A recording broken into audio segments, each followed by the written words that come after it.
my previous guide on how to start GMing performed really well, especially compared to all of the other GM guides I've made. So that tells me I should continue making stuff for new GMs.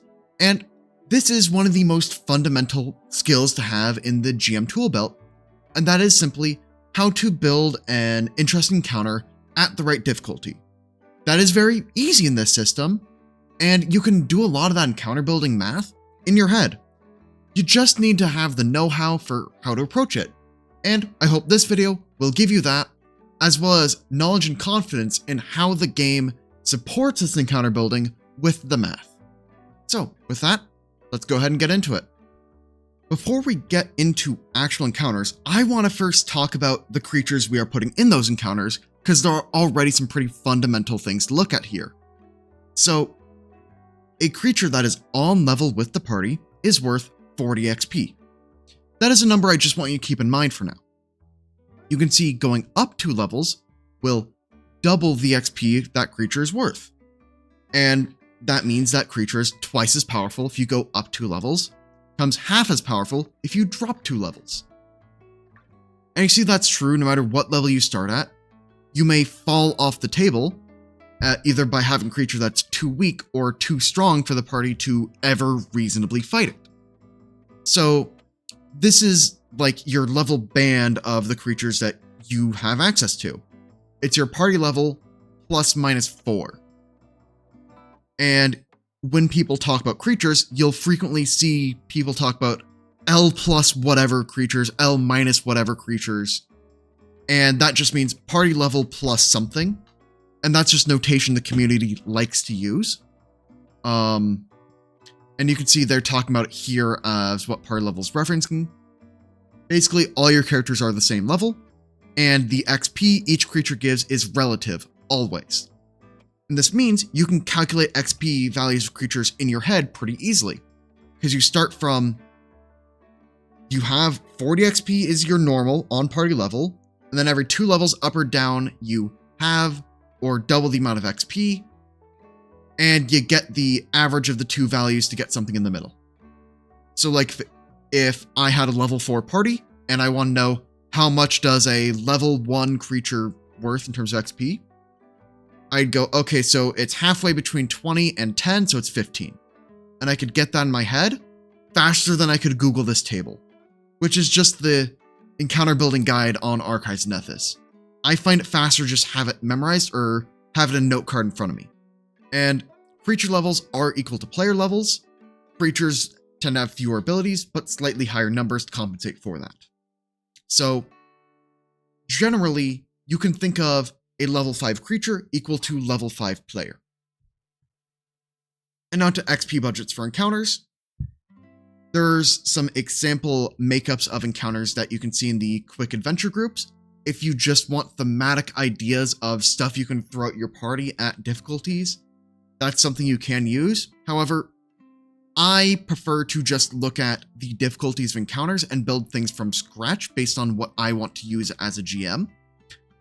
And to do this, I take a look at this encounter budget table. This XP budget column is based for 4 players, but honestly, I just ignore that part of the table and I just look at the character adjustment. And I think, okay, extreme means even fight. Moderate is half an extreme. Severe is somewhere between. And then I kind of like low trivial. Those are kind of together in my head as just how far below moderate I want to go.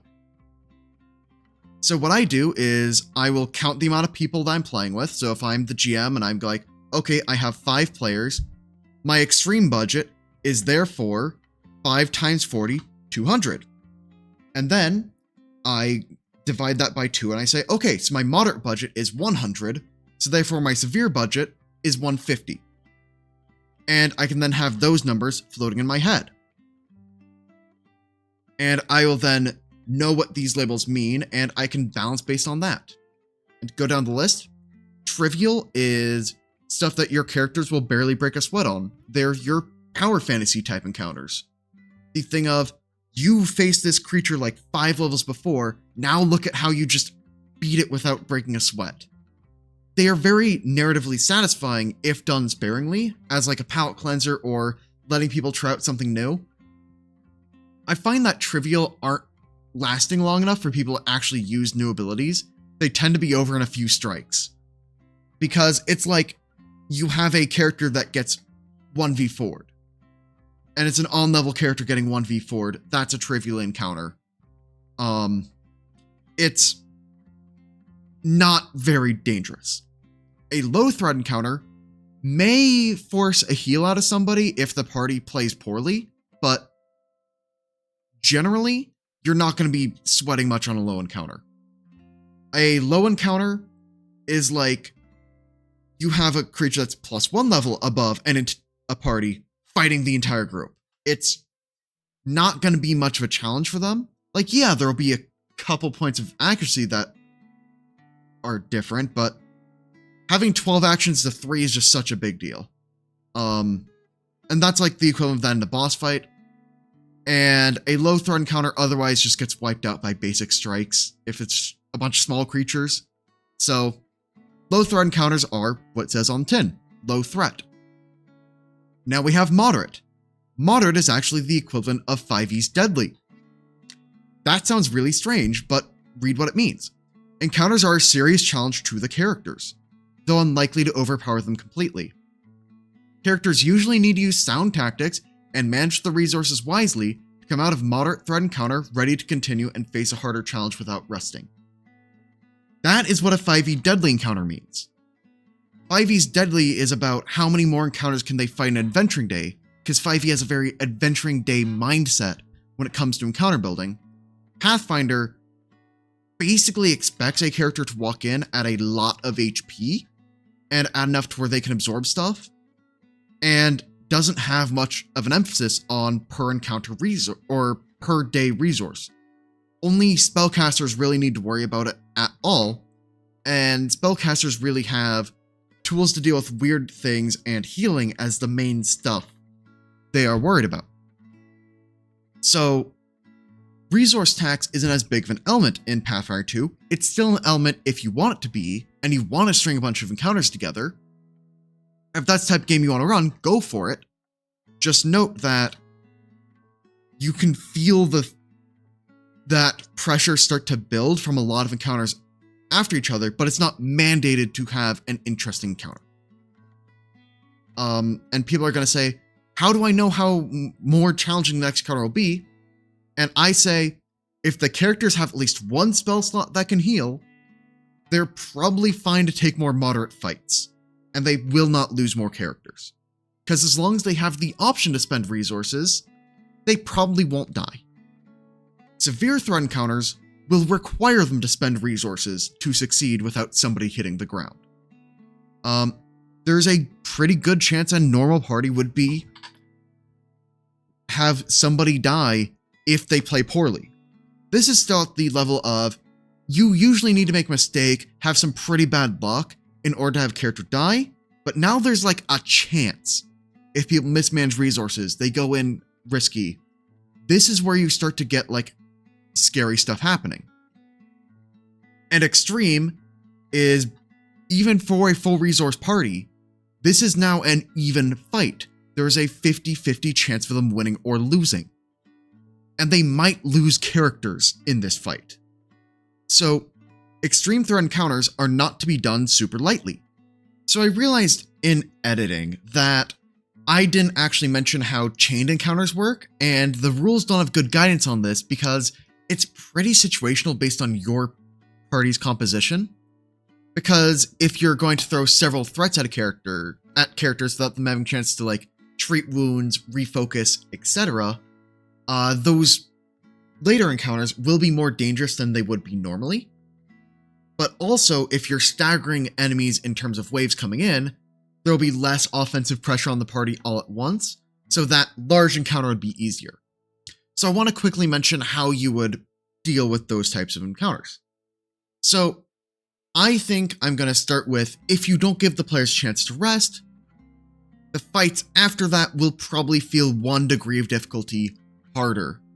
So if your players just got finished fighting a severe threat encounter, and they have not rested yet, throwing another severe at them might feel more like an extreme threat encounter, because a lot of the party members might be already at half HP, So people are going to go down, and that could cause death spirals, etc., etc. But if you were to throw a moderate threat encounter at that weakened party, it would probably feel severe with them, where they can play with good tactics and have people only go down occasionally and manage well. But they will probably need to burn resources. So it's like one encounter tier harder. In terms of staggered difficulty waves, if you were to throw like a moderate and then another moderate with no rest between, and think of it as one encounter, I'd probably rate the overall encounter as a severe rather than an extreme, because the amount of offensive pressure the party is fighting at any one time is halved. So if we think of like half the XP budget being the enemy offenses, half it being the XP defenses, you're getting rid of like a quarter of the overall power budget. So it's in the severe type territory. It's very hand wavy, but that's the general rule of thumb that I'd go with until you get more comfortable with the system. Now, I do want to now go into how I prep for encounters, because it is slightly different from what the books say. And yes, I do intend to share a Discord chat, because this is just a channel that none of my players can read, and I just post stat blocks here. I pre-calculate how much XP they're worth for fighting my party, and in my head, I know what my encounter budgets are, and I just mentally add up the XP numbers until I fill my encounter budget, and then I roll initiative. I run a drop-in game, so I never know how many players I have until I'm physically there ready to run the game. And I can write in custom monsters and write down their XP number. I can have themed sections I can search, because Discord has a search function. And I just kind of put the monsters together, fill the budget of the difficulty of encounter I want, and go for it after that. And that's all I really need to do. Now, I am running with free archetype and some other variant rules that make balancing a little bit more tricky, in the sense of my players used free archetype to get into a lot of defensive archetypes. Like, we have a lot of casters with champion dedication in the party.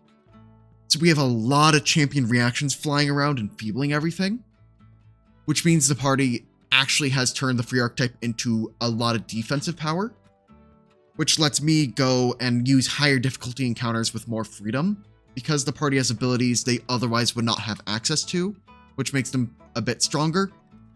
But like, at a certain point, big creatures are still big creatures and scary. Because if I go to how creatures scale, every 2 levels power doubles.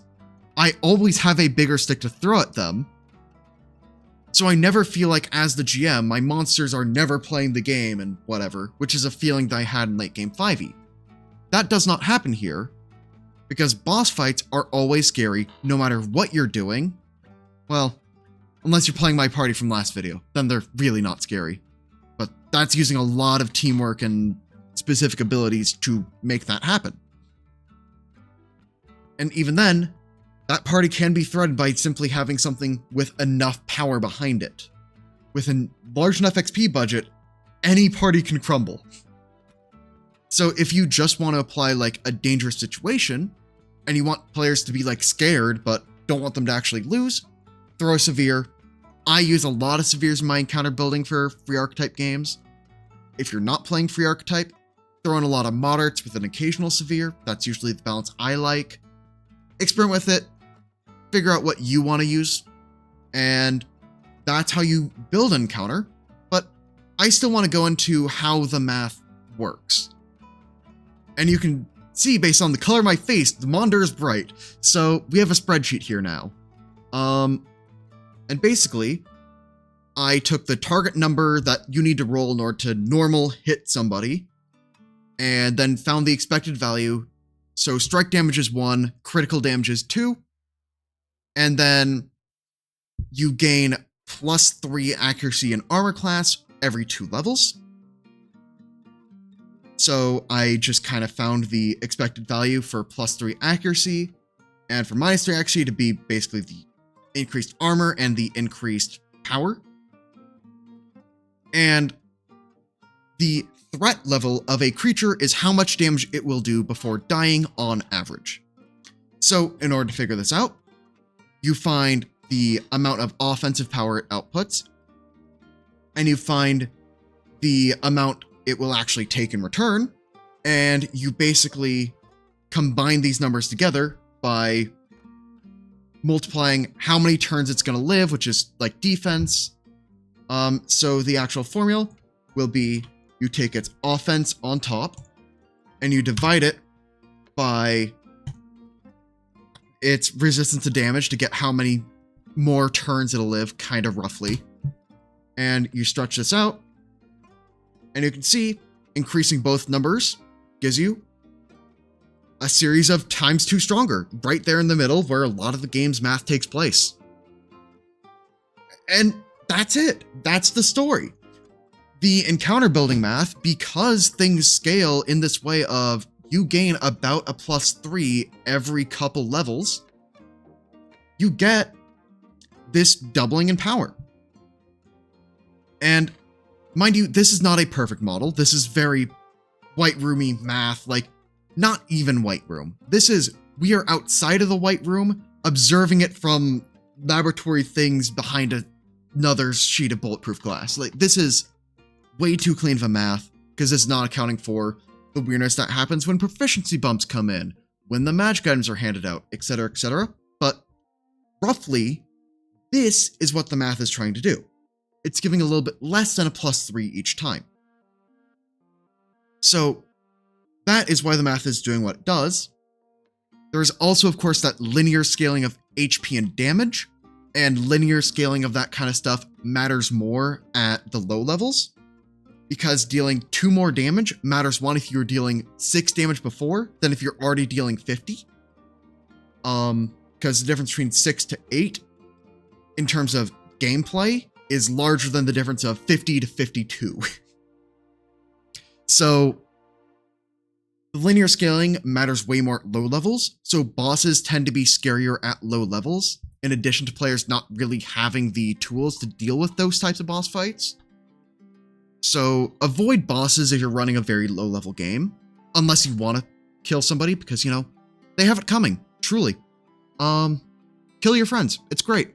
Their characters, I mean.